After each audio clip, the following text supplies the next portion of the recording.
Una adolescente despierta noche tras noche bañada en sudor frío. En sus pesadillas, el fantasma de una mujer torturada la persigue sin descanso. Aunque suene a ficción, esa joven real reveló un crimen espeluznante en Hong Kong tras confesar, entre sollozos, lo que había presenciado. A veces la realidad supera a la peor pesadilla. En este video nos adentraremos en dos casos criminales reales, historias de horror y crueldad inimaginable, narrados con el respeto y la seriedad que merecen. Prepárate para conocer estas historias perturbadoras, contadas de forma narrativa y cautivante, desde un tono serio que busca mantener tu atención hasta el final.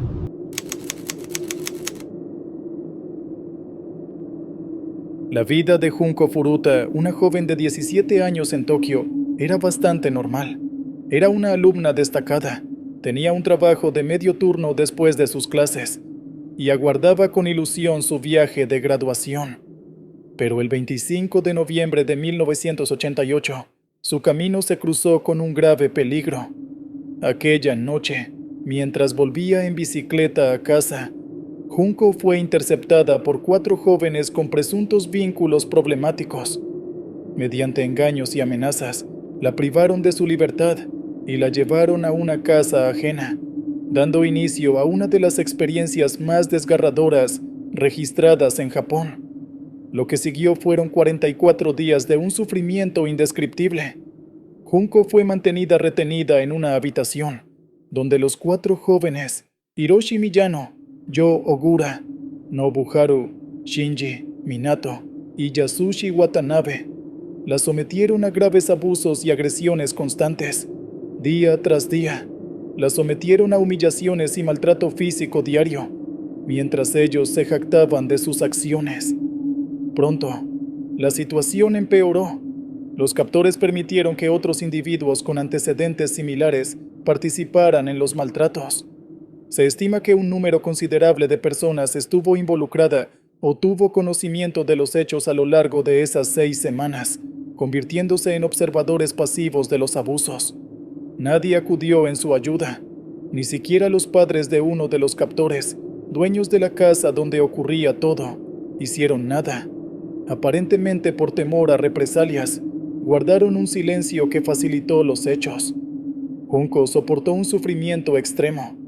Fue sometida a diversas formas de maltrato físico severo, que le causaron graves lesiones y afectaron su movilidad. Le negaron condiciones básicas de subsistencia, sometiéndola a privaciones alimentarias y exposición a condiciones extremas. La joven llegó a implorar que terminaran con su sufrimiento, pero sus captores se negaron. Día tras día, las cosas se volvían más arduas. Su fortaleza disminuía lentamente, rodeada de una crueldad extrema y sin esperanza de escape. Finalmente, tras 44 días de continuos maltratos, el cuerpo de Junko no resistió más. El 4 de enero de 1989, Junko Furuta falleció a causa de las graves lesiones, complicaciones y el trauma sufrido. Los jóvenes, lejos de mostrar arrepentimiento, decidieron ocultar el cuerpo de una manera terrible. Lo colocaron en un contenedor y lo cubrieron con cemento fresco. Como si fuera un objeto, abandonaron ese contenedor en un área apartada de Koto, en Tokio, donde solían desecharse objetos voluminosos. A simple vista, era un recipiente más entre los desechos, ocultando en su interior el trágico desenlace de una joven inocente. Transcurrieron varias semanas antes de que se conociera la verdad. La policía encontró el contenedor y, mediante procedimientos forenses, logró identificar a Junko. La detención de Jo Ogura por otro incidente menor reveló su implicación en el caso, llevando al arresto de todos los responsables. El juicio reveló los terribles detalles del sufrimiento de Junko, dejando a la sociedad japonesa conmocionada. No obstante, la indignación posterior se originó en los veredictos. Los culpables, al ser menores, obtuvieron condenas que se percibieron como demasiado leves. Hiroshi Miyano, el mayor del grupo con 18 años, Fue condenado inicialmente a 17 años, aumentados luego a 20 como pena máxima. El resto recibió sentencias que oscilaban entre los 5 y los 9 años. Ninguno recibió una condena de prisión permanente. La familia de Junco, al igual que la opinión pública, quedó consternada ante lo que consideraron una falta de justicia.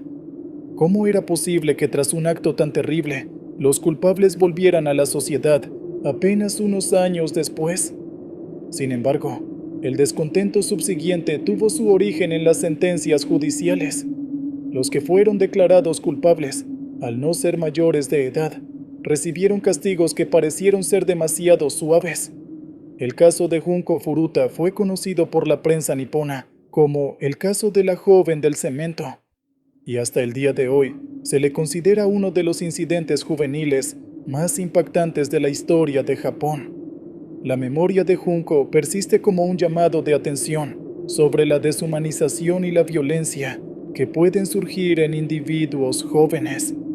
Pero por desgarradora que sea esta historia, no es la única que nos muestra el lado más sombrío de la naturaleza humana.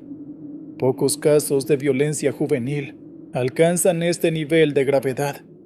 Aún así, el próximo caso demuestra que la crueldad toma muchas formas.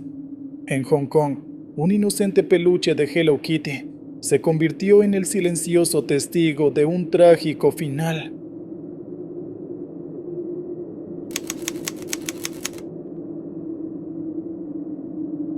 Continuamos.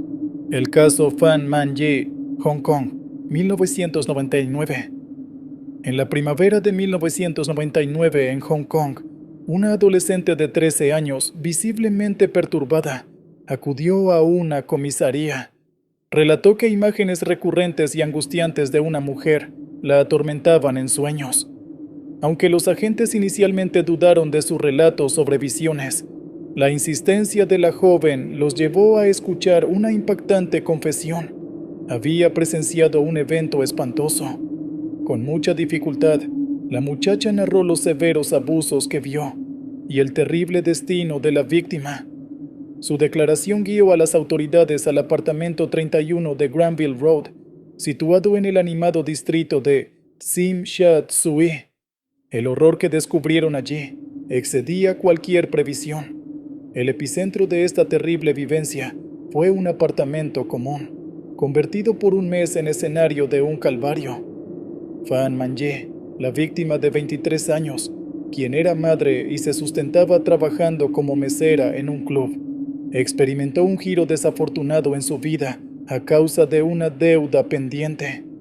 Chan Man-lok, el acreedor de 34 años, era un visitante frecuente del club y se rumoreaba que tenía conexiones con el crimen organizado local. Al parecer, Fan había dispuesto de una suma de dinero de Chan. Aunque ella intentó reintegrar una fracción del monto adeudado, la respuesta de Chan fue una decisión de infligirle un castigo severo. Esta determinación se materializó a mediados de marzo, cuando Fan fue despojada de su libertad. Forzadamente, fue trasladada al inmueble, ya citado en Granville Road, lugar en el que Chan, respaldado por Leung Shin-cho, de 27 años, y Leung Wai-lun, de 21 años, mantuvo encerrada por un lapso que se extendió por cerca de 4 semanas.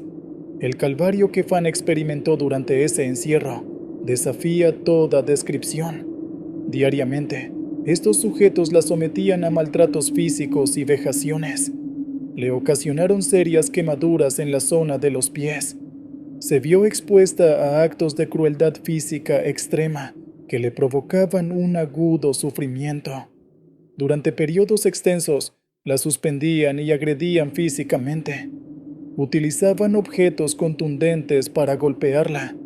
La pequeña vivienda se convirtió en un espacio de tormento incesante, donde los quejidos de Fan se perdían entre el bullicio urbano y la aparente apatía de los vecinos. Todo esto, según alegaban sus captores, con el fin de que saldara su deuda. A lo largo de un mes, Fan Man-yi vivió una prolongada y terrible situación. Sus secuestradores llegaron al extremo de forzarla a simular normalidad durante los pedidos de comida a domicilio para no generar alertas. Lamentablemente, Fan perdió la vida antes de que la liberaran.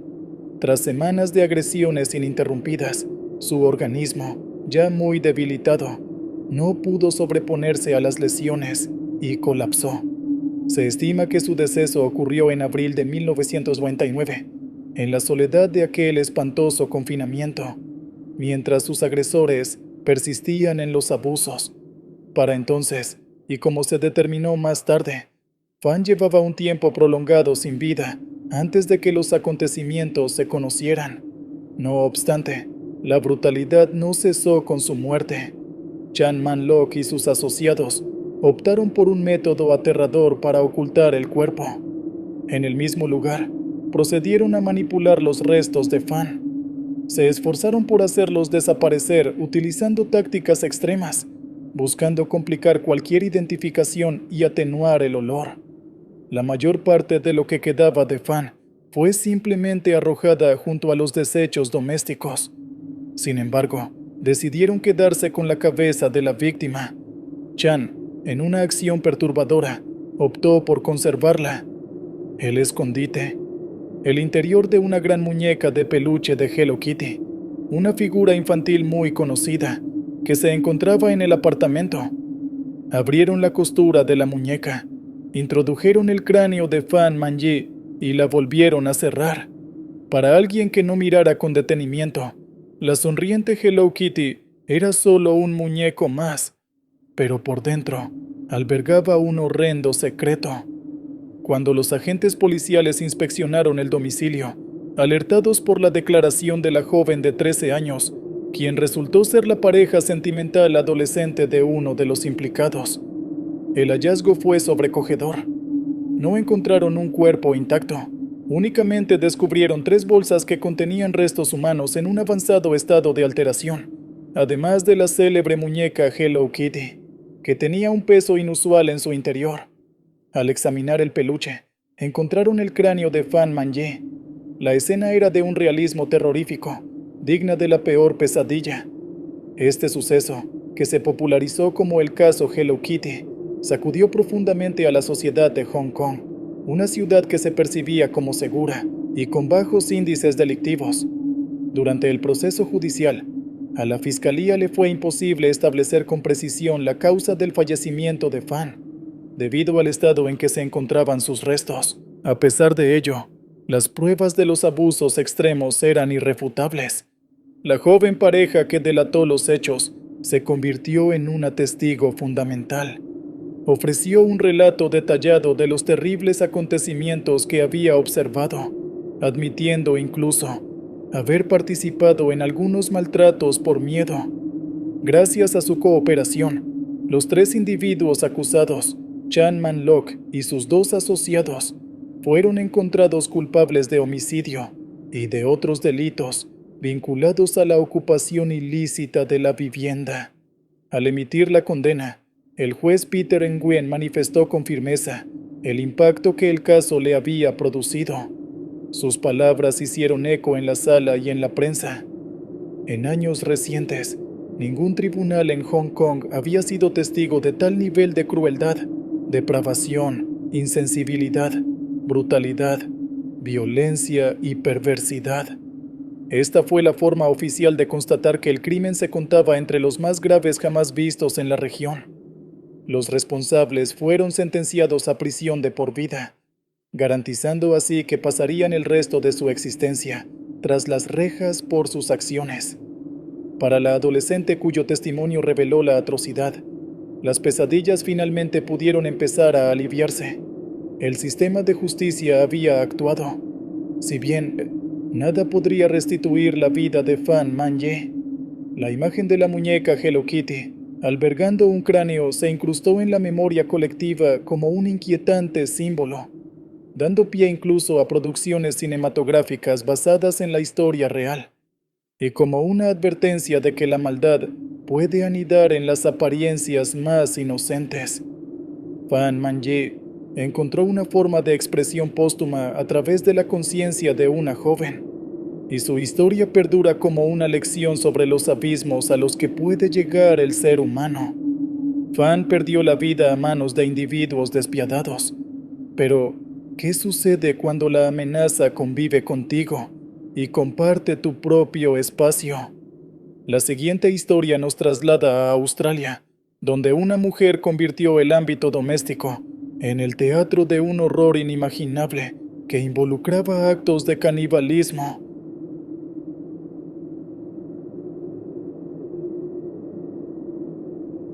Les voy a compartir algo que me ocurrió a principios de 2022, cuando las restricciones por la pandemia empezaban a aflojar, pero el ambiente seguía tenso y medio fantasmal en las carreteras. Me llamo Rogelio Santos y desde hace 13 años manejo un tráiler refrigerado que reparte lácteos y embutidos entre Ciudad de México y Veracruz. Conozco de memoria la autopista 150D, sobre todo el tramo escarpado que cruza las cumbres de Maltrata. Justo ahí, entre la neblina y los barrancos, viví la experiencia más extraña de mi vida. Mi empresa cerró trato con una tienda de abarrotes en San José, Cuyachapa, apenas unos kilómetros antes del túnel de Maltrata. El dueño, don Mateo Márquez, pagaba por adelantado y pedía que le dejáramos la mercancía a la puerta de su bodega cada 15 días. No había que tocar el claxon ni saludar a nadie, solo descargar y largarse. Fácil, pensé. La primera vez que llegué, el GPS me sacó de la autopista y me metió por un camino viejo de adoquín, flanqueado por cafetales abandonados y casonas en ruinas. La bodega era una construcción colonial, con muros de cal pelados y un portón verde inclinado, como si el costal de los años lo jalara hacia el piso. Al fondo se levantaba la sierra envuelta en nubes, y el aire olía a hojarasca mojada. Mientras bajaba las cajas, sentí un silencio raro, hueco, como esos momentos justo antes de que un trueno reviente el cielo. Ni pájaros ni perros, solo el crujido de mis botas sobre la grava. Dejé la última caja, firmé el celular y puse reversa.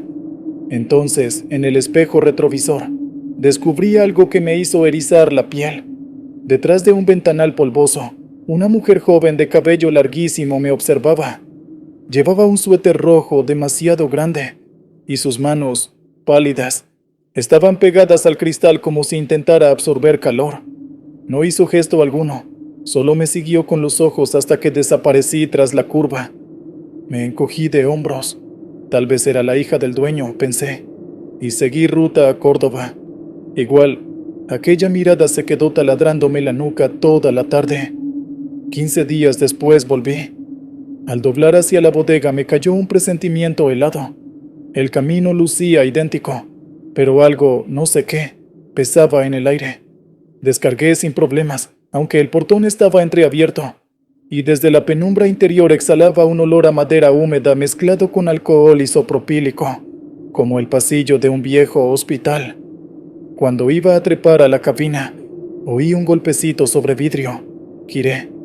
La mujer del suéter rojo estaba de nuevo en la ventana.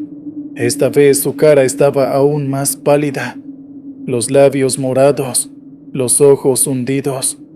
Alzó una mano y empezó a mover los dedos, no como un saludo, sino como quien rasga despacio la cortina del agua al bañarse. Me sentí tonto mirando fijo, hipnotizado. Un zumbido me retumbó en los oídos y se me fue la respiración unos segundos. Logré romper el hechizo, arranqué y me perdí en la bruma espesa del entronque. Esa noche, en el motel de paso de Orizaba, soñé con ella. Yo iba caminando por un corredor oscuro, y del fondo surgía su figura, empujando un tanque de oxígeno que chirriaba sobre el piso. Cada paso que ella daba, apagaba una de las luces del techo, dejándome a oscuras. Me desperté jadeando, sudado pese al frío de la habitación. Las siguientes entregas se volvieron un suplicio. Cada quincena, la misma rutina. Carretera envuelta en neblina, cafetales mustios, bodega torcida. Y siempre la mujer tras la ventana, con aquel suéter rojo que ya lucía raído, como si lo hubiera estado desgastando a base de rascarse los brazos día y noche. Una vez me atreví a hablarle. «Señorita, ¿está bien?». No contestó. Solo pegó la frente al vidrio, dejando un círculo empañado que reveló cuán frío debía de estar su cuerpo. Esa misma tarde, al pasar por la caseta de Esperanza, vi que el retrovisor interior se cubría de vaho, como si alguien respirara justo detrás de mí, dentro de la cabina. Frené en el acotamiento y revisé. Estaba solo, pero el espejo todavía mostraba huellas de dedos largas y delgadas. Pasaron casi 3 meses hasta que ocurrió lo inevitable. Llegué un jueves lluvioso. Eran las 4:30 de la mañana, y el sol aún no insinuaba ni una raya. El portón estaba abierto de par en par. Debí irme, pero el deber y la necedad me empujó a descargar. Entré con el diablito y me topé con un pasillo cubierto de cajas apiladas sobre estantes corroídos. Al fondo vi el resplandor intermitente de una lámpara fluorescente. Cada parpadeo mostraba objetos cubiertos con sábanas, refrigeradores viejos, un tocadiscos, figuras religiosas sin manos. El zumbido que había escuchado en mis sueños volvió a retumbarme en el cráneo. Cuando me disponía a dejar la última caja, un golpe metálico me sacudió. Algo había caído en el piso de arriba. Sentí un arrastre, como si arrastraran un mueble pesado. Luego, vino un sollozo breve que se mezcló con un silbido asmático. El corazón se me fue a la garganta. Sin pensarlo, caminé hasta la escalera de madera y subí un par de peldaños, llamando: «¿Don Mateo?». En el descanso de la escalera distinguí el suéter rojo. Colgaba de un clavo, empapado, goteando agua rojiza al suelo. El olor a hospital se volvió insoportable. Bajé de un salto, tiré la caja y escapé sin cerrar el portón. Casi choco contra un tráiler que bajaba con las luces altas. Esa misma noche tuve la pesadilla definitiva. Yo iba sentado en la cabina estacionada frente a la bodega abierta. La lluvia caía dentro del camarote como si el techo estuviera hecho de papel. La mujer se subía por la puerta del copiloto arrastrando una cánula. Se sentaba a mi lado y susurraba algo que, ahora sí, logré entender. «No me dejes aquí. Por favor, no me dejes aquí». Desperté gritando. Tenía el cuello tan rígido que apenas podía girarlo. Llamé a mi supervisor y le pedí salir de esa ruta. Le inventé que el motor del refrigerado no rendía en la altura. Me dijo que lo hablaríamos después. Transcurrió otra quincena. Me mentalicé para cumplir una última vez antes de pelear el cambio de ruta. Llegué con la luz del amanecer, decidido a completar la entrega en menos de 5 minutos. Para mi sorpresa, el portón estaba cerrado con candado nuevo, y afuera me esperaba un hombre canoso, flaco, con chamarra acolchada. «Don Mateo». Me saludó con voz temblorosa y me pidió que lo ayudara a pasar la mercancía hasta la cocina de la casona, porque sus sobrinos no llegarían ese día. Accedí a regañadientes. Por dentro todo olía a cloro y orégano, como si alguien acabara de limpiarlo a fondo. No había rastro del desorden que yo había visto. Mientras descargábamos, reuní valor y le comenté: «Perdone, don Mateo, pero he visto a una joven en la ventana. Siempre trae un suéter rojo y parece enferma. ¿Es familia suya?». El hombre dejó caer una caja sobre la mesa. Su cara se puso del color del cemento mojado. Le temblaron los labios antes de hablar. Supongo que vio a Isabel. «¿Isabel?». Me miró como si dudara de decírmelo, pero algo se quebró en sus ojos. Isabel era mi hija menor. Murió de fibrosis quística hace 6 años. Esa bodega fue su cuarto cuando se volvió demasiado frágil para subir escaleras. Nunca salió de aquí. Murió abrazando ese suéter. Yo... Se interrumpió, respiró hondo y añadió: «A veces los que perdemos buscamos señales donde no hay, joven. Tal vez solo vio reflejos en el vidrio. El campo juega trucos con la neblina». Su explicación se sintió hueca. Aún así, asentí. Terminamos en silencio. Antes de irme, don Mateo me regaló una bolsa con café tostado y me pidió disculpas por cualquier susto. De regreso a la autopista conduje como autómata. El sol golpeaba el parabrisas, pero yo seguía tiritando. Sobre la libre aurizaba noté el aroma a café recién molido que escapaba de la bolsa. Entonces un suceso absurdo me heló la sangre. La radio, que llevaba apagada, chirrió y prendió sola con estática. Entre los chasquidos emergió una voz de mujer, ronca, hilada por silbidos, diciendo lo mismo que en el sueño. «No me dejes aquí, no me dejes», tiré de la banqueta. El motor se ahogó. La cabina quedó inmersa en un silencio espeso. Abrí la puerta, pero el aire afuera ardía como horno. Fue en ese momento que vi, impreso en el retrovisor interior, el círculo empañado de un aliento reciente y 5 marcas de dedos. Arranqué a ciegas, sin mirar más los espejos. Renuncié a aquella ruta. Pasaron los meses y mis noches se apaciguaron. Ya no hubo pesadillas ni voces en la radio.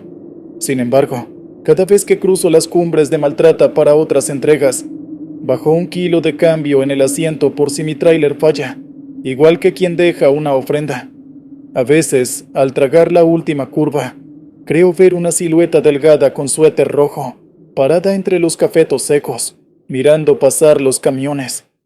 Cuando eso ocurre, suelto el pedal, toco 2 veces el claxon y continúo. No sé si Isabel sigue intentando que alguien la saque de esa casa, o si solamente quiso que un desconocido escuchara su historia para existir un rato más. Lo cierto es que, desde entonces, cada caja que descargo en cualquier parte del país, la dejo bien acomodada, limpia, sin golpear, como un pequeño tributo a los silencios que quedan atrapados tras las ventanas de la sierra. Y así concluye mi relato. Una ruta que empezó como cualquier otra y terminó enseñándome que, allá afuera, entre la neblina y la piedra, hay ausencias que viajamos cargando sin saberlo. Continuamos. Historia 1. El guardián silencioso de la Transcanadiense. Señor Williams, ¿qué tal? Le saluda Ricardo Herrera, un orgulloso inmigrante mexicano que encontró una segunda oportunidad en las vastas tierras de Canadá. Antes que nada, déjeme decirle que este país es una maravilla. Sus paisajes, su gente, la tranquilidad con la que uno puede vivir y trabajar, es algo que valoro cada día. Llegué hace unos 5 años con una maleta llena de ilusiones y el corazón un poco apachurrado por dejar atrás mi tierra, pero con la firme convicción de labrarme un futuro mejor para mí y para mi familia, que espera mi regreso triunfal, o al menos estable. Y aquí estoy, trabajando como trailero, recorriendo la Transcanadiense de punta a punta, un oficio rudo, sí, pero que me ha permitido conocer este país como la palma de mi mano, y sobre todo, me ha dado la estabilidad que tanto anhelaba. Pero no todo en mi vida ha sido tan lineal, señor Williams. Antes de llegar a Canadá, yo tenía un pequeño taller mecánico en Guadalajara. Era mi orgullo, el negocio que había levantado con mi padre. Él falleció hace unos 10 años y me dejó a cargo. Al principio, las cosas iban bien, pero luego, una mala racha, unas malas inversiones por querer expandirnos demasiado rápido, y todo se vino abajo. Perdí el taller, la casa, y casi pierdo la dignidad. Fue un golpe durísimo. Una de esas caídas que te hacen replantearte todo. Recuerdo las noches en vela, la angustia apretándome el pecho, la sensación de haberle fallado a mi viejo, a su memoria. Mi esposa de aquel entonces, Sofía, no soportó la presión. Las deudas nos ahogaban, y el amor, o lo que quedaba de él, se fue diluyendo entre reproches y silencios amargos. Un día, simplemente, se fue. Me dejó con una nota escueta y un vacío aún más grande. Esa fue la razón principal por la que decidí emigrar, buscar un nuevo comienzo, dejar atrás los fantasmas de mis fracasos. Canadá me abrió las puertas y el oficio de trailero, aunque solitario, me dio un propósito. Cada kilómetro recorrido era una pequeña victoria contra ese pasado que a veces me acechaba en el retrovisor. La soledad de la cabina se convirtió en mi espacio de reflexión. Un lugar donde podía hablar con mis fantasmas sin que nadie me juzgara, y el rugido del motor era como un mantra que me empujaba hacia adelante. No le voy a mentir, señor Williams, a veces, en esas noches infinitas en medio de la nada, el peso de la soledad y los recuerdos se hacía sentir con fuerza. Pero la promesa de un futuro mejor y la belleza imponente de este país me daban la fuerza para seguir. Y a pesar de lo que le voy a contar, una experiencia que me heló la sangre y me hizo dudar hasta de mi propia cordura, no cambiaría mi vida aquí por nada. Este país me ha dado demasiado. Esto que le voy a narrar ocurrió hace un par de años, en pleno invierno, febrero, para ser más exactos. Me encontraba haciendo una ruta larga, desde Calgary hasta Thunder Bay, transportando maquinaria pesada.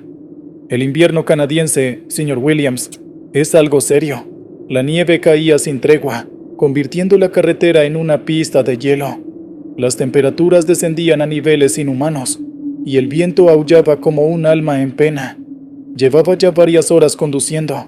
La calefacción del camión luchaba por mantener a raya el frío que se colaba por cada rendija. La visibilidad era pésima. Los copos de nieve se arremolinaban frente a los faros, creando un túnel blanco e hipnótico. Estaba en un tramo particularmente desolado de la Transcanadiense, en el norte de Ontario, rodeado de bosques impenetrables cubiertos por un manto blanco. Calculo que serían las 3 de la madrugada. No había cruzado otro vehículo en horas. La única compañía era el crujido de la nieve bajo las llantas y el silbido del viento. A pesar del cansancio, intentaba mantenerme alerta. Mis pensamientos, como de costumbre en esas noches, iban y venían entre el presente y el pasado. Recordaba el calor de Guadalajara, el olor del taller de mi padre, la sonrisa de Sofía antes de que todo se torciera. Y esa culpa, señor Williams, esa culpa vieja y conocida, que me susurraba al oído que quizás yo era el único responsable de mis desgracias. Fue en uno de esos momentos de introspección, con la mirada perdida en la ventisca, que sentí un golpe seco en la parte trasera del remolque. No fue un golpe fuerte, más bien como si algo pesado hubiera caído desde un árbol. Al principio, pensé que era una rama grande vencida por el peso de la nieve, pero algo me hizo dudar. Un instinto, quizás. Miré por los retrovisores, pero la nieve y la oscuridad no me dejaban ver nada con claridad. Reduje la velocidad y me orillé en un pequeño ensanchamiento de la carretera que parecía un antiguo mirador olvidado. Apagué el motor y el silencio se hizo abrumador, roto solo por el ulular del viento. Encendí las luces de emergencia y, con una pesada linterna en mano, bajé del camión. El frío me golpeó la cara como una bofetada. La nieve me llegaba hasta las rodillas. Rodeé el camión con cautela, alumbrando hacia el remolque. No vi nada fuera de lo común, ninguna abolladura, ninguna rama, solo la nieve acumulándose sobre el metal. Estaba a punto de volver a la cabina, pensando que quizás había sido mi imaginación, producto del cansancio y la tensión, cuando escuché otro sonido. Un crujido, esta vez más cercano, proveniente del bosque que flanqueaba la carretera. Alumbré con la linterna hacia la espesura. Los árboles, cargados de nieve, parecían fantasmas inmóviles. El haz de luz se perdía entre los troncos oscuros. Agucé el oído. Silencio, solo el viento. Estaba a punto de darme la vuelta cuando, de reojo, vi un movimiento. Algo grande, muy grande, se había movido entre los árboles, a unos 30 metros de distancia. Contuve la respiración. Alumbré de nuevo, barriendo la línea de árboles con la linterna. Y entonces lo vi.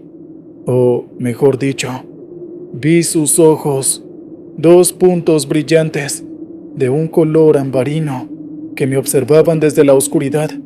Eran ojos grandes, señor Williams. No eran de un lobo ni de un oso.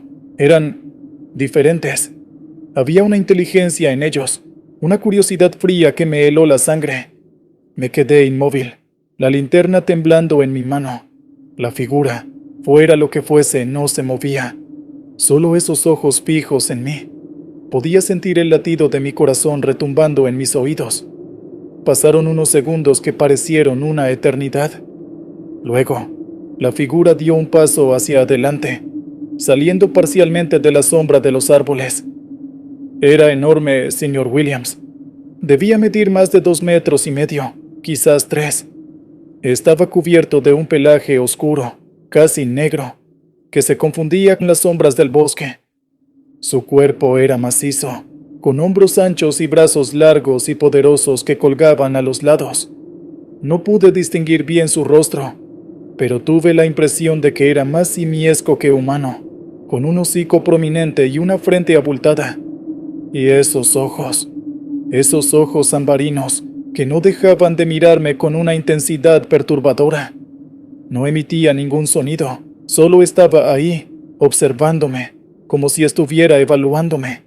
Señor Williams, yo he visto animales grandes en México, osos, pumas, pero esto era otra cosa. Esto no era un animal conocido. Un miedo primario, visceral, se apoderó de mí. Quise correr, meterme en el camión y huir de allí a toda velocidad, pero mis pies parecían clavados al suelo. Solo podía mirar, fascinado y aterrorizado a la vez, a esa criatura imposible. De repente, levantó uno de sus enormes brazos y señaló hacia el cielo. Instintivamente, alcé la vista. La ventisca había amainado un poco, y entre los jirones de nubes se veía una luz extraña, un resplandor verdoso que pulsaba lentamente, como un corazón enfermo. No era la aurora boreal, señor Williams. Yo he visto la aurora boreal, y esto era diferente. Era una luz antinatural, inquietante. Cuando volví a bajar la mirada, la criatura había dado otro paso hacia mí. Ahora estaba más cerca, a unos 20 metros. Podía oler su aroma, un olor fuerte, almizclado, como a animal salvaje y a tierra húmeda. Seguía sin emitir ningún sonido, pero su presencia era abrumadora. Sentí una presión en el pecho, como si el aire se hubiera vuelto más denso. Y entonces hizo algo que me desconcertó aún más. Se agachó lentamente y recogió algo de la nieve. No pude ver qué era al principio, pero luego lo levantó y me lo mostró. Era una de las cadenas que yo usaba para asegurar las llantas en caso de hielo extremo. Una cadena que yo estaba seguro haber guardado en el compartimento lateral del tráiler. ¿Cómo había llegado hasta allí? La había tomado la criatura del camión. Me miró fijamente, sosteniendo la cadena en su enorme mano. Luego, con una lentitud exasperante, la dobló. Sí, señor. Williams dobló la gruesa cadena de acero como si fuera de alambre. El sonido del metal retorciéndose resonó en el silencio de la noche. Después, la arrojó a un lado, sobre la nieve. No entendía qué estaba pasando. ¿Qué quería esa criatura de mí? Era una demostración de fuerza, una advertencia. Mi mente iba a 1000 por hora, tratando de encontrar una explicación lógica a lo que estaba presenciando, pero no la había. Estaba frente a algo que desafiaba toda razón, toda lógica. La criatura volvió a señalar hacia el cielo, hacia esa luz verdosa que seguía pulsando. Luego, me miró de nuevo y, por primera vez, tuve la impresión de que intentaba comunicarse, no con palabras, claro, sino de otra manera, a través de esos ojos intensos, de esos gestos lentos y deliberados. Sentí una mezcla de terror y una extraña curiosidad. ¿Qué era lo que quería decirme? Entonces, señor Williams, sucedió lo más extraño de todo. La criatura levantó su otra mano y se golpeó suavemente el pecho 2 veces. Luego señaló hacia mí y repitió el gesto. Y después señaló hacia el bosque, hacia la oscuridad de donde había salido. No hubo gruñidos ni amenazas, solo ese gesto silencioso y enigmático. Y así como apareció, desapareció. Se dio la media vuelta lentamente y se internó en el bosque, confundiéndose con las sombras, hasta que ya no pude verlo más. Los ojos ambarinos, fueron lo último que se desvaneció. Me quedé allí, temblando, sin poder moverme, durante varios minutos. La luz verdosa en el cielo también se había ido. Solo quedaba la nieve, el viento y el silencio del bosque. Cuando por fin pude reaccionar, corrí hacia el camión, me metí en la cabina y cerré los seguros. Arranqué el motor y salí de allí a toda velocidad, sin mirar atrás. No paré hasta llegar a la siguiente estación de servicio, ya con las primeras luces del alba. Necesitaba un café bien cargado y, sobre todo, necesitaba ver a otra persona, asegurarme de que no me había vuelto loco. Le conté al encargado de la gasolinera lo que había visto, esperando quizás una explicación, alguna leyenda local, algo. El hombre, un tipo rudo y curtido por el clima, me escuchó en silencio, con una expresión indescifrable. Cuando terminé, solo se encogió de hombros. El norte de Ontario es grande y salvaje, amigo, me dijo. Hay cosas por ahí que es mejor no encontrar. Nunca supe qué fue lo que vi esa noche, señor Williams. Un Sasquatch, un Bigfoot, un espíritu del bosque, no lo sé. He leído sobre esas criaturas, pero nunca les di mucho crédito. Ahora no estoy tan seguro. Y esa luz en el cielo, y el gesto de la criatura, intentaba decirme que él era como yo, un ser solitario en la inmensidad, o era una advertencia para que me alejara de su territorio. No tengo respuestas, señor Williams. Solo sé que esa noche, en medio de la ventisca y la soledad de la transcanadiense, tuve un encuentro con algo que no pertenece a nuestro mundo conocido. Y a pesar del miedo, a pesar de la incredulidad, hay una parte de mí que se siente extrañamente conectada con esa experiencia. No sé cómo explicarlo. Como le dije al principio, señor Williams, Canadá me ha dado mucho. Y aunque este encuentro me sacudió hasta los cimientos, no pienso abandonar esta vida. Sigo recorriendo sus carreteras, maravillándome con sus paisajes. Pero ahora, lo hago con un respeto diferente, con la conciencia de que hay misterios en este vasto país que quizás nunca lleguemos a comprender. Y quizás es mejor así. Aún tiemblo al recordarlo. Aquí el señor Williams con el siguiente relato de nuestros oyentes. Sombras en el Valle de Tetero. Buenas noches a todos en Martínez Historias Horror. Mi nombre es Alejandro, un viajero frecuente, o al menos lo era. Siempre he sido un alma inquieta, de esas que no pueden quedarse mucho tiempo en un solo lugar. La rutina de la ciudad, el trabajo de oficina, todo eso me ahogaba. Necesitaba el aire fresco, la montaña, la sensación de estar solo con mis pensamientos en medio de la naturaleza. Y República Dominicana, mi tierra, ofrece rincones de una belleza sobrecogedora para quien se atreve a explorarlos. Hace unos años, señor Williams, yo estaba pasando por una etapa particularmente difícil. Había terminado una relación de mucho tiempo, de esas que uno piensa que son para siempre. El golpe fue duro. Me sentía perdido, como si una parte de mí se hubiera ido con ella. El trabajo se me hacía insoportable. Los amigos intentaban animarme, pero yo solo quería estar solo, encontrar un poco de paz, un respiro de ese dolor sordo que me acompañaba a todas partes. Recuerdo una conversación con mi mejor amigo, Carlos. Él, tratando de sacarme de mi letargo, me dijo: Alejandro, tienes que salir de este hoyo. Vete de viaje, desconecta, haz algo que te guste. Y tenía razón. Necesitaba un escape. Fue entonces que decidí emprender una aventura que llevaba tiempo postergando: acampar solo en el Valle de Tetero, cerca del Pico Duarte. Siempre me había atraído la majestuosidad de esas montañas, la promesa de un silencio absoluto, de una conexión profunda con la naturaleza. Era justo lo que necesitaba, o eso creía yo. Preparé mi mochila con esmero: la carpa, el saco de dormir, comida enlatada, agua, un buen libro, mi vieja linterna y, por supuesto, mi cámara fotográfica.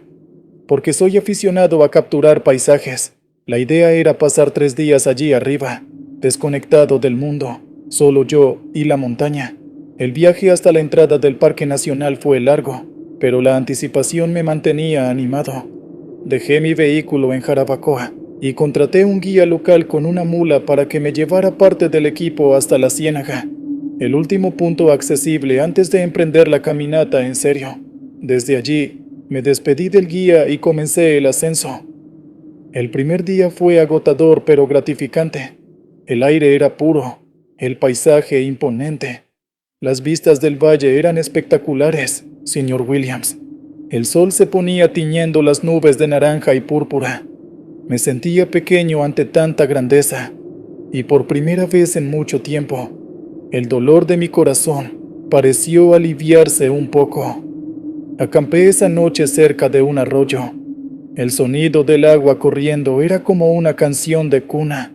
Dormí profundamente, arrullado por el silencio de la montaña. Al día siguiente continué mi camino hacia el valle de Tetero. El sendero se volvía más angosto y empinado. El bosque era denso. Los árboles centenarios se alzaban como guardianes silenciosos. Había un olor particular en el aire, una mezcla de pino, tierra húmeda y algo más, algo antiguo y salvaje. A medida que avanzaba, una extraña sensación comenzó a invadirme.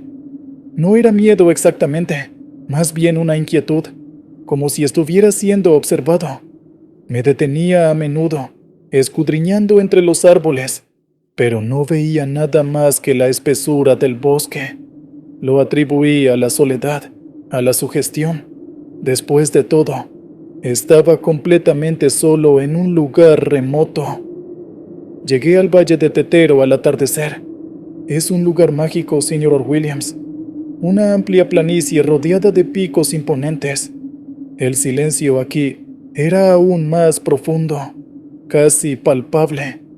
Monté mi carpa cerca de un grupo de pajonales altos, que me ofrecían un poco de resguardo del viento frío que comenzaba a soplar. Preparé una cena sencilla y me senté a contemplar el cielo.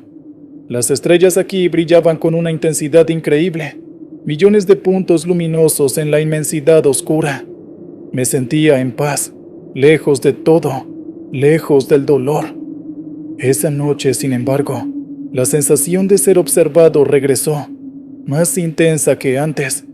Me metí en mi saco de dormir, pero no podía conciliar el sueño. Cada crujido de una rama, cada susurro del viento, me ponía en alerta. La linterna estaba a mi lado, y mi corazón latía con fuerza. Intentaba convencerme de que eran solo los sonidos normales de la montaña, los animales nocturnos, el viento jugando entre los árboles. Pero una parte de mí sabía que había algo más. Fue entonces, señor Williams, cuando lo escuché. Un sonido que no pertenecía a la naturaleza. Era un lamento, un quejido largo y lastimero, que parecía venir de algún lugar cercano, entre los pajonales. Se me heló la sangre. Contuve la respiración, aguzando el oído. El lamento se repitió, más claro esta vez, inconfundiblemente humano, pero con un timbre extraño, como si viniera de muy lejos o de otro tiempo. Mi primer instinto fue gritar, preguntar quién andaba ahí, pero un miedo helado me lo impidió. Tomé la linterna con manos temblorosas y abrí lentamente el cierre de la carpa. Asomé la cabeza con cautela. La noche era oscura. La luna apenas se filtraba entre las nubes. Alumbré con la linterna hacia los pajonales. El haz de luz barría la vegetación, pero no veía nada. Solo las sombras danzantes y el movimiento de las hojas con el viento. El lamento volvió a sonar, más cerca ahora. Parecía venir de mi derecha. Giré la linterna en esa dirección y entonces, señor Williams, vi algo que hizo que mi corazón se detuviera. Entre los pajonales, a unos 10 metros de mi carpa, había una figura. Estaba de espaldas a mí, encorvada, como si estuviera buscando algo en el suelo. Era una figura pequeña, casi infantil, envuelta en lo que parecían harapos oscuros. No se movía, solo estaba allí, inmóvil, y de ella emanaba ese lamento desgarrador. Quise hablar, preguntar qué le pasaba, si necesitaba ayuda. pero las palabras no me salían. Estaba paralizado por una mezcla de miedo y una extraña compasión. ¿Quién podía ser, solo, a esas horas, en un lugar tan remoto? Lentamente, la figura comenzó a girarse. Muy lentamente, señor Williams. Y a medida que lo hacía, el lamento se hacía más fuerte, más doloroso. Contuve la respiración, esperando ver su rostro. Pero cuando finalmente se giró por completo, lo que vi no fue un rostro humano, o, al menos, no uno normal. Era una masa informe, oscura, donde deberían estar las facciones. No había ojos, ni boca, ni nariz. Solo una oscuridad vacía que parecía absorber la luz de mi linterna. Y de esa oscuridad emanaba el lamento, un sonido que parecía venir de las profundidades de la tierra, un sonido de pura angustia y sufrimiento. El pánico se apoderó de mí. Retrocedí tropezando, caí dentro de la carpa y cerré el cierre con manos torpes. Apagué la linterna, como si la oscuridad pudiera protegerme. Me acurruqué en mi saco de dormir, temblando incontrolablemente. El lamento seguía sonando afuera, cada vez más cerca. Podía escuchar el crujido de los pajonales bajo sus pasos, unos pasos lentos, arrastrados. Cerré los ojos con fuerza, rezando, suplicando que aquello se fuera, que me dejara en paz. Recordé mi dolor, mi soledad, y por un momento pensé que quizás esa cosa era una manifestación de mi propia tristeza, de mi propio vacío. Pero el miedo era demasiado real, demasiado físico. No sé cuánto tiempo pasó, señor Williams, quizás minutos, quizás horas. El lamento seguía allí, rodeando la carpa, a veces cerca, a veces más lejos. En un momento dado, sentí una presión en la lona de la carpa, como si algo se hubiera apoyado en ella. Contuve un grito, luego un silencio absoluto, más aterrador aún que el lamento. Me atreví a abrir los ojos. La carpa estaba a oscuras. Agucé el oído, pero no escuché nada. Se había ido. Esperé un rato más, inmóvil, temiendo que cualquier movimiento pudiera atraerlo de nuevo. Finalmente, con el corazón en un puño, volví a abrir el cierre de la carpa muy lentamente. Asomé la cabeza. La noche seguía oscura, pero el viento había amainado. No había rastro de la figura. Los pajonales estaban quietos. El silencio de la montaña había regresado. No pegué ojo en toda la noche, señor Williams. A la primera luz del alba, recogí mis cosas a toda prisa y emprendí el camino de regreso. No me importaba el Pico Duarte, ni el Valle de Tetero, ni la belleza de la naturaleza. Solo quería salir de allí, volver a la civilización, al ruido, a la gente. Nunca supe qué fue lo que vi esa noche. Un alma en pena, un espíritu de la montaña, una alucinación producto del estrés y la soledad. He intentado buscar explicaciones. He leído sobre leyendas locales, sobre el folclore de nuestras montañas. Hay historias de vacas, de indios aparecidos, de criaturas que habitan en los lugares solitarios. Pero nada encaja del todo con lo que yo experimenté. Lo único que sé, señor Williams, es que esa noche, en el Valle de Tetero, sentí un miedo como nunca antes lo había sentido. Y aunque el tiempo ha pasado, y he intentado seguir con mi vida, a veces, en el silencio de la noche, creo escuchar de nuevo ese lamento desgarrador. Y entonces, el frío vuelve a invadirme, y recuerdo esa figura sin rostro, esa sombra en el valle, que me enseñó que hay dolores que van más allá de lo humano, y soledades que ni la montaña más imponente puede consolar. Esa fue mi historia, señor Williams, una entre tantas que seguro recibe. Gracias por permitirme compartirla. Continuamos con la siguiente historia en Martinez. Historias de horror. Recuerdas que puedes dejar tus historias en el chat y con gusto serán narradas. El lamento en el desierto de Sonora. Señor Williams, buenas noches. Soy Ernesto Vargas, Un trailero con ya casi 15 años recorriendo las carreteras de nuestro México. Le escribo esta noche para contarle una experiencia que me heló la sangre hace ya algún tiempo. Una de esas que te hace cuestionar la realidad. Y, sobre todo, el peso de las decisiones que uno toma en la vida. Mire, señor Williams, antes de que la carretera se convirtiera en mi rutina, yo era un hombre con otros sueños, o más bien, con un sueño muy claro, una familia. Me casé joven con Elena, mi Elena. Ella era todo para mí, la luz de mis ojos. Pero la vida, como bien sabe, a veces te juega chueco. Tuvimos problemas para tener hijos, años de doctores, tratamientos y nada. La frustración nos fue comiendo por dentro, a ella, más que a mí, o eso creía yo. Las discusiones se volvieron el pan de cada día. El silencio en la mesa era más pesado que cualquier carga que haya transportado. Recuerdo una tarde, después de una discusión particularmente agria sobre un tratamiento costoso que no podíamos permitirnos, Elena simplemente dijo: «Ya no puedo, Ernesto. Esto nos está matando». Y se fue. Así, sin más. Se llevó sus cosas y una parte de mi alma que jamás recuperé. El vacío que dejó en la casa, en mi vida, era un monstruo que me acechaba en cada rincón. Intenté seguir, busqué otros rumbos, pero el fantasma de lo que pudo ser y no fue, el anhelo de un hijo que nunca llegó, se convirtió en una sombra pegada a mis talones.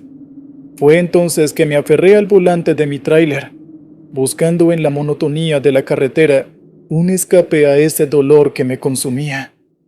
La cabina se volvió mi refugio y mi prisión, un lugar donde el rugido del motor ahogaba los ecos de mi soledad. No es que fuera infeliz del todo, señor Williams. Uno aprende a vivir con sus fantasmas, pero esa herida, la de la familia rota, la del sueño incumplido, esa siempre sangraba un poquito cada noche, especialmente en esas rutas largas y solitarias donde los pensamientos te acorralan. Una de esas noches me encontraba cruzando el desierto de Sonora por la Federal 2, si mal no recuerdo. Llevaba una carga de electrónicos desde Hermosillo hacia Mexicali. Era un viaje pesado, de esos que te calan los huesos por el calor infernal del día y el frío penetrante de la madrugada. Serían cerca de las 2 de la mañana. El cielo estaba despejado, señor Williams. Un mar de estrellas como pocas veces se ve. Pero la oscuridad del desierto es otra cosa.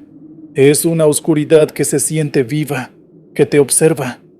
La carretera era una cinta negra y solitaria, y yo, como siempre, iba sumido en mis pensamientos, dándole vueltas al recuerdo de Elena, a esa conversación que nunca tuvimos sobre adoptar, a las palabras que se quedaron atoradas en la garganta.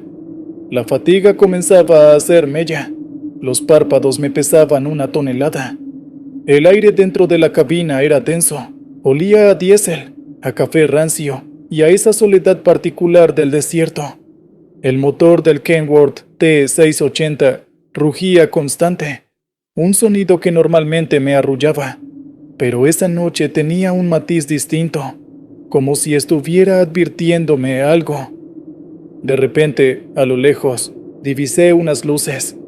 Al principio pensé que eran las de algún colega, un alma perdida como yo en la inmensidad de la noche. Pero a medida que me acercaba, me di cuenta de que no era un tráiler. Era una camioneta vieja, una de esas Ford de los 70s, detenida a un lado de la carretera, con las intermitentes apenas parpadeando. Kilómetro 183, si la memoria no me falla. Reduje la velocidad, una mezcla de precaución y esa vieja costumbre de ayudar al prójimo que a veces me metía en más problemas de los necesarios. Al pasar junto a la camioneta, vi a un hombre parado junto a ella. Era alto, delgado, con un sombrero que le ensombrecía el rostro. Me hizo una seña, de esas que piden auxilio. Dudé un instante. La zona era peligrosa, conocida por los asaltos. Pero algo en la quietud del hombre, en la forma en que la luz de mis faros lo recortaba contra la oscuridad, me hizo detenerme unos metros más adelante. ¿Problemas, amigo?, le pregunté por la ventanilla, con el motor aún encendido y la mano cerca de la palanca, por si acaso. El hombre se acercó lentamente. Olía a tierra mojada, a ese aroma peculiar que tiene el desierto después de una lluvia que nunca llega. No podía verle bien la cara por el sombrero, pero su voz era rasposa, cansada. La camioneta murió nomás, y el celular no agarra señal por aquí. Algo en su voz me recordó a mi padre, esa resignación tranquila ante los problemas. «Súbase», le dije. «Lo acerco a la próxima gasolinera. Está como a unos 40 kilómetros». El hombre asintió en silencio y subió. La cabina se impregnó de ese olor a tierra y a algo más, algo que no pude identificar. Un olor dulce y penetrante, como a flores marchitas. Continuamos el viaje en silencio por un rato. Yo intentaba mantenerme despierto. El café ya no hacía efecto y la presencia del extraño, aunque no amenazante, me mantenía alerta. Él miraba fijamente la carretera. Sus manos, grandes y huesudas, descansaban sobre sus rodillas. Mis pensamientos volvieron a Elena, a la última vez que la vi, a la tristeza en sus ojos que yo había sido incapaz de aliviar. ¿Estaría pensando en mí alguna vez? ¿Se arrepentiría, como yo, de no haber luchado un poco más? Uno nunca sabe lo que pierde hasta que ya no está, dijo de repente el hombre, como si hubiera leído mis pensamientos. Su voz, aunque rasposa, tenía una cadencia extraña, casi hipnótica. Me sobresalté un poco. «Disculpe». «Los hijos», continuó, girando lentamente la cabeza hacia mí. Ahora, bajo la luz tenue del tablero, pude ver sus ojos. Eran oscuros, hundidos, pero con un brillo febril, como si ardiera una lumbre muy dentro.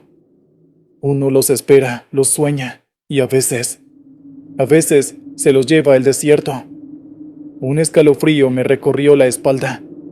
«No tengo hijos, señor», respondí, sintiendo cómo la vieja herida se abría de nuevo. «Todos tenemos hijos de alguna manera», murmuró. «Hijos de nuestros sueños, de nuestras esperanzas, de nuestros errores».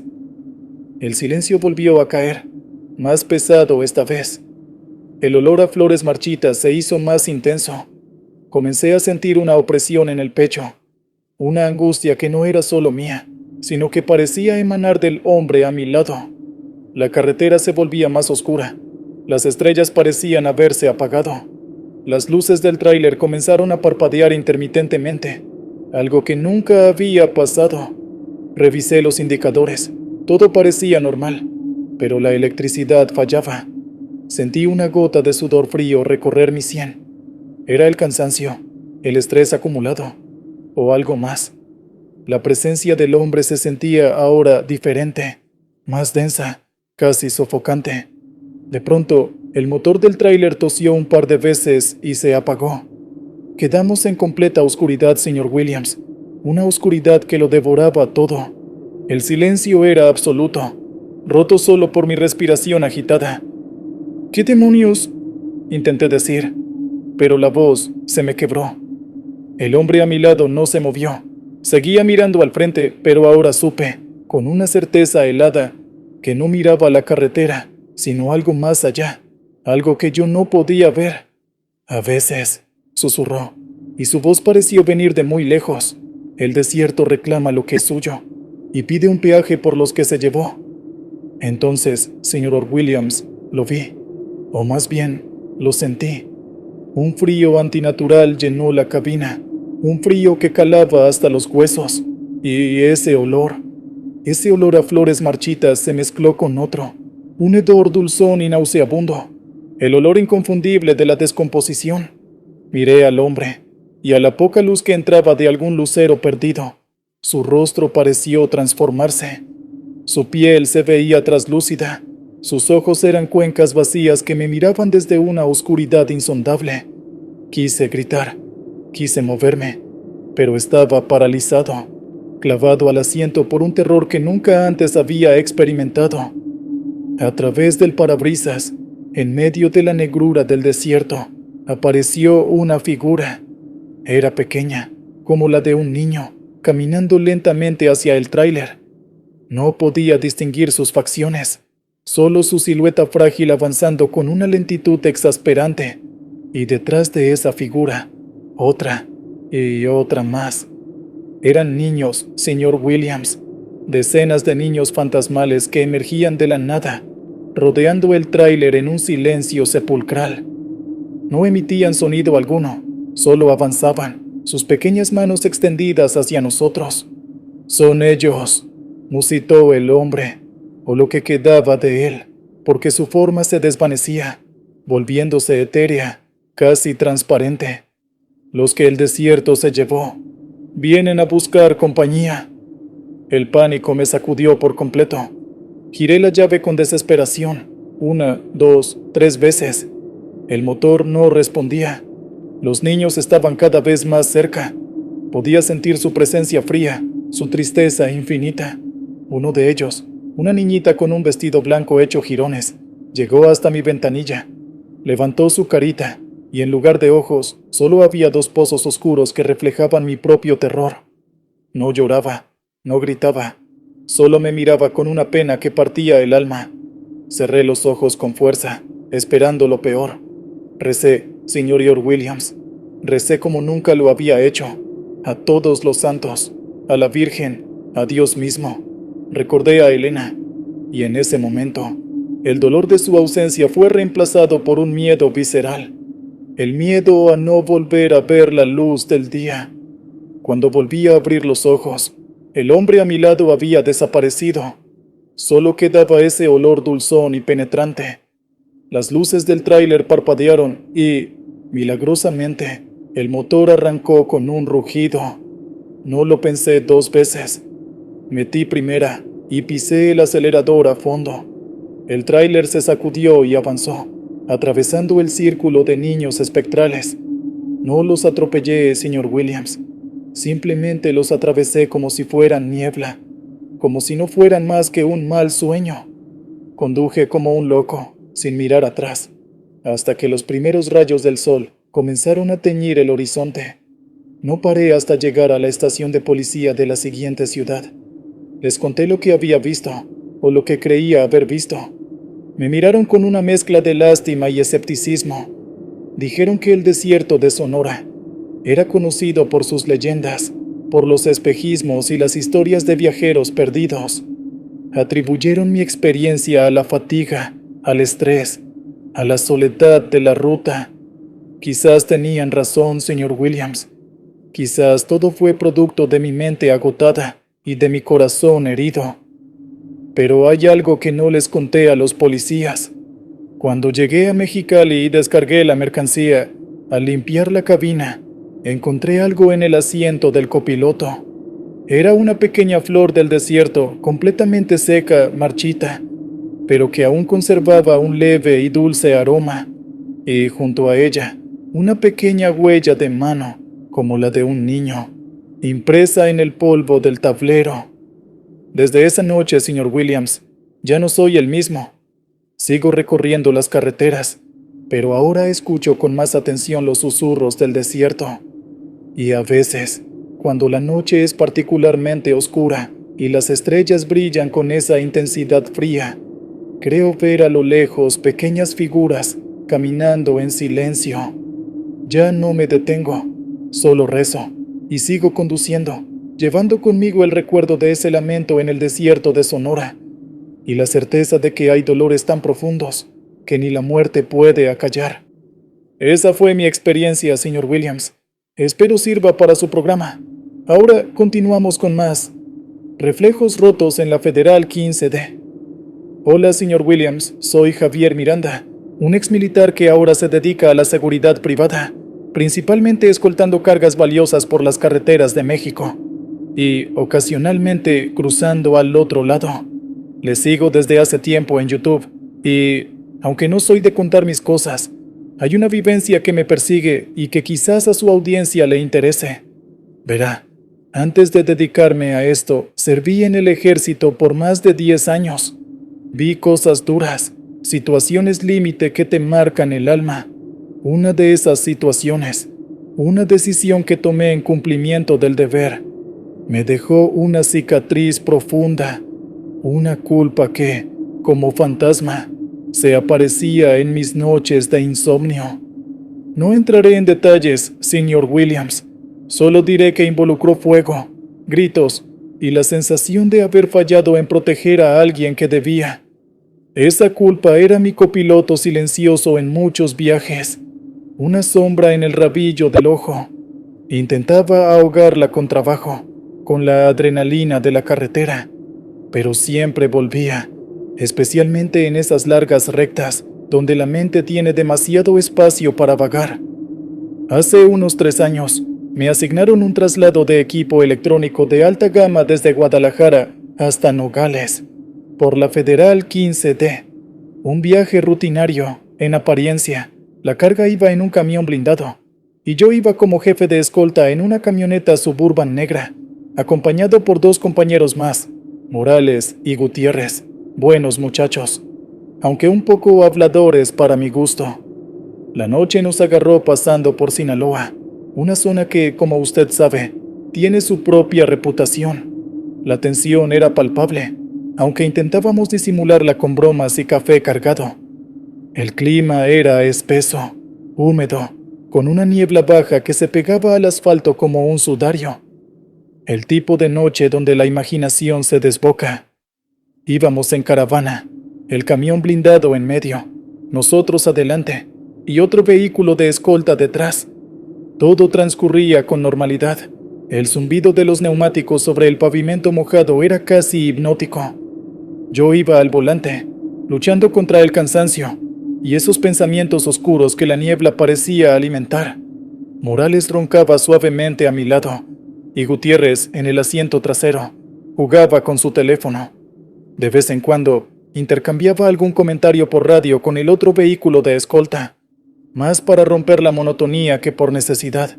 Fue cerca de Culiacán, en un tramo particularmente solitario y rodeado de campos agrícolas oscuros, donde la cosa se puso extraña. Las luces de la Suburban comenzaron a fallar.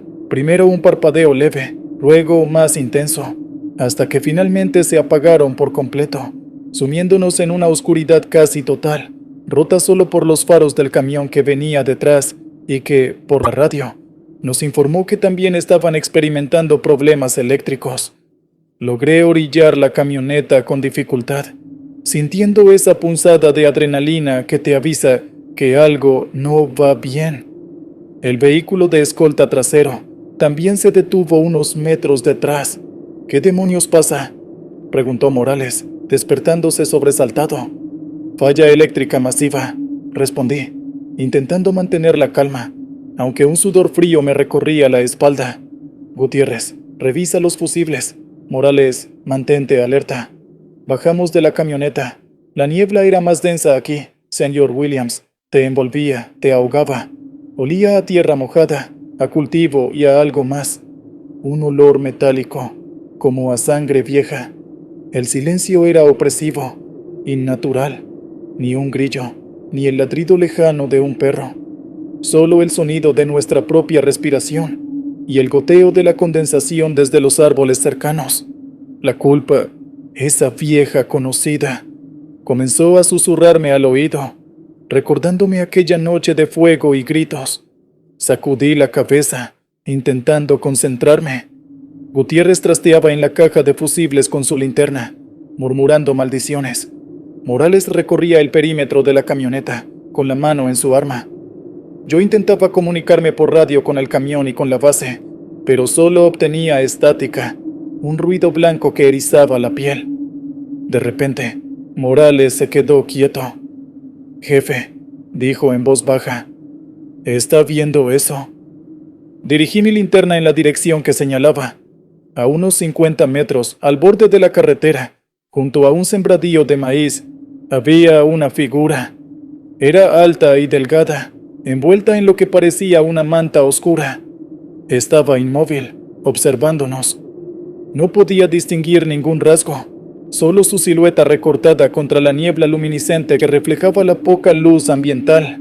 «¿Quién anda ahí?», grité, mi voz sonando más temblorosa de lo que me hubiera gustado. La figura no respondió, no se movió, solo estaba ahí, mirándonos. Un miedo primario, instintivo, comenzó a treparme por la columna. La culpa de mi pasado se mezcló con el terror del presente, creando un cóctel venenoso en mi mente. ¿Era real o solo una proyección de mis demonios internos, exacerbada por el estrés y la atmósfera opresiva? Debe ser algún velador de los campos, dijo Gutiérrez, sin mucha convicción, mientras cerraba la caja de fusibles. No encuentro nada raro, jefe. Esto es muy extraño. Mantengan la calma, ordené, aunque mi propio corazón latía desbocado. Morales, acércate con cuidado. Gutiérrez, a la camioneta, intenta arrancar el motor. Morales asintió, tragando saliva, y comenzó a avanzar lentamente hacia la figura. Yo lo cubría desde mi posición, con la linterna siguiendo sus pasos y mi mano aferrando mi pistola. La niebla parecía jugar con las sombras, haciendo que la figura pareciera moverse, distorsionarse. Cuando Morales estaba a unos 20 metros, la figura levantó un brazo lentamente y señaló hacia la carretera, justo delante de nosotros. Luego, con la misma lentitud, se giró y se perdió entre las altas plantas de maíz, como si la tierra se la hubiera tragado. Morales regresó, pálido como un muerto. No hay nadie, jefe. Se esfumó, pero olía raro, como a quemado. El olor a quemado. Esa palabra resonó en mi cabeza, trayendo de vuelta las imágenes de aquella noche fatídica de mi pasado. La garganta se me secó. Justo en ese momento, las luces de la Suburban parpadearon y volvieron a encenderse, igual que el del camión y el vehículo de escolta trasero. El motor de nuestra camioneta arrancó al primer intento. «Vámonos de aquí», exclamó Gutiérrez, con la voz temblorosa. No necesité que me lo dijeran 2 veces. Subimos a la camioneta y reanudamos la marcha, dejando atrás aquel tramo de carretera envuelto en niebla y misterio. Nadie habló durante un buen rato. El ambiente en la cabina era tenso, cargado de preguntas sin respuesta. ¿Qué había sido aquella figura? ¿Una aparición, un producto de nuestra imaginación colectiva, o algo mucho más siniestro? Intenté racionalizarlo, señor Williams. Pensé en la posibilidad de que fuera alguien intentando asustarnos, quizás para facilitar un asalto que luego no se concretó. Pero el fallo eléctrico masivo, la forma en que la figura desapareció, ese olor a quemado que Morales mencionó y que a mí me resultó tan familiar, todo era demasiado extraño, demasiado coincidencial con mis propios fantasmas. Llegamos a Nogales sin más incidentes, entregamos la carga y emprendimos el viaje de regreso. Durante el día, con la luz del sol, la carretera parecía diferente, inofensiva, pero la noche trajo de nuevo la inquietud. Pasamos por el mismo tramo cerca de Culiacán. La niebla no era tan densa esta vez, pero la atmósfera seguía siendo pesada. Estábamos alerta, esperando cualquier cosa. Y entonces sucedió. Justo al pasar por el lugar donde habíamos visto la figura, las luces del tablero de la camioneta comenzaron a parpadear de nuevo. Un frío intenso llenó la cabina, y esta vez el olor a quemado fue inconfundible para todos. Morales soltó un quejido ahogado. Gutiérrez comenzó a rezar en voz baja. Y entonces, señor Williams, lo vi en el espejo retrovisor. Por una fracción de segundo, reflejada en el cristal, no estaba mi rostro, sino el de aquella persona a la que no pude proteger, con los ojos llenos de reproche, rodeada de llamas. Grité y di un volantazo, casi perdiendo el control de la camioneta. Mis compañeros me miraron aterrados. «Jefe, ¿qué le pasa?», preguntó Morales, con la voz entrecortada. No pude responder. Estaba temblando, bañado en sudor frío. El reflejo había desaparecido, pero la imagen seguía grabada en mi retina. Detuve la camioneta. Necesitaba aire. Bajé y respiré profundamente, intentando calmar el torbellino de emociones que me consumía. Me estaba volviendo loco. ¿Era la culpa, finalmente, cobrándome la factura? Mis compañeros bajaron también, preocupados. Les conté lo que había visto en el espejo, omitiendo los detalles de mi pasado, por supuesto. Ellos se miraron sin saber qué decir. Quizás pensaron que el estrés me había afectado, que necesitaba un descanso. Pero entonces, Gutiérrez señaló hacia un lado de la carretera, hacia el sembradío de maíz. «Miren», dijo, con la voz apenas un susurro. Entre las plantas, a la luz de la luna que se filtraba entre las nubes, había algo. Parecía una cruz improvisada, hecha con 2 palos atados con alambre, y junto a ella, una pequeña veladora, cuya llama parpadeaba débilmente. Nos acercamos con cautela. No había nombre, ni fecha, solo esa cruz tosca y esa veladora casi consumida. ¿Quién la había puesto allí? ¿Y por qué? ¿Tenía alguna relación con la figura que habíamos visto, con el fallo eléctrico, con el reflejo en el espejo? Nunca lo supimos, señor Williams. Regresamos a Guadalajara sin más incidentes, pero esa experiencia nos marcó. A mí, en particular, me hizo enfrentar de nuevo esa culpa que tanto tiempo había intentado enterrar. La figura en la niebla, el reflejo en el espejo, eran advertencias, manifestaciones de mi propia conciencia atormentada, o algo verdaderamente sobrenatural que se había cruzado en nuestro camino. No tengo respuestas, señor Williams. Solo sé que desde aquella noche algo cambió en mí. Ya no veo solo la carretera, sino también las sombras que se esconden en sus bordes, los secretos que guarda la niebla. Y a veces, en el silencio de la noche, creo escuchar un susurro, un lamento que me recuerda que hay reflejos que es mejor no mirar, y culpas que, por más que uno intente, nunca se rompen del todo. Y eso es lo que viví. Gracias por el espacio, señor Williams. Sigamos escuchando las historias de la carretera.